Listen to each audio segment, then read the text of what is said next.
নমস্কার, আমার আরও একটা ভিডিওতে তোমাদের স্বাগত জানাই। দোকানের স্টাইলের কচুরি এবার বাড়িতেই বানিয়ে নাও।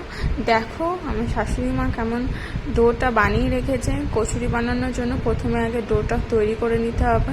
ডোটা তৈরি করার পর লেচিগুলো কেটে নিয়ে এরম করে গোল গোল করে পাকিয়ে তারপর লেচিগুলো বেলতে শুরু করে দিয়েছে মা।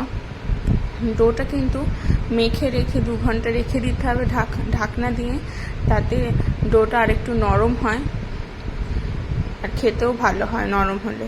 এরম করে একটু একটু করে তেল নিয়ে এরম করে সুন্দর করে গোল গোল করে বেলতে হবে।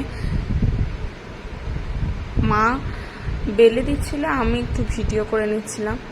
তারপরে মায়ের বেলা শেষ হয়ে গেলে আমি এবার লুচিগুলোকে মানে কচুরিগুলোকে ভেজে নেব। কড়াই প্রথমে তেল দিয়ে তেলটা গরম হয়ে গেলে লুচিগুলো আস্তে আস্তে ছাড়তে থাকবো। দেখো কেমন করে করি। দেখো লুচিটা আস্তে করে নিয়ে তেলের মধ্যে অল্প করে দিয়ে এরকম করে ছেড়ে দিতে হবে। লুচিগুলো বেশ ফুলকো ফুলকোই হয়েছিল, যেহেতু মায়ের হাতে স্বাদ তো ভালোই হবেই। আর লুচির সাথে ছিল আলুর দম। আলুর দমটা তার আগেই বানানো হয়ে গিয়েছিল।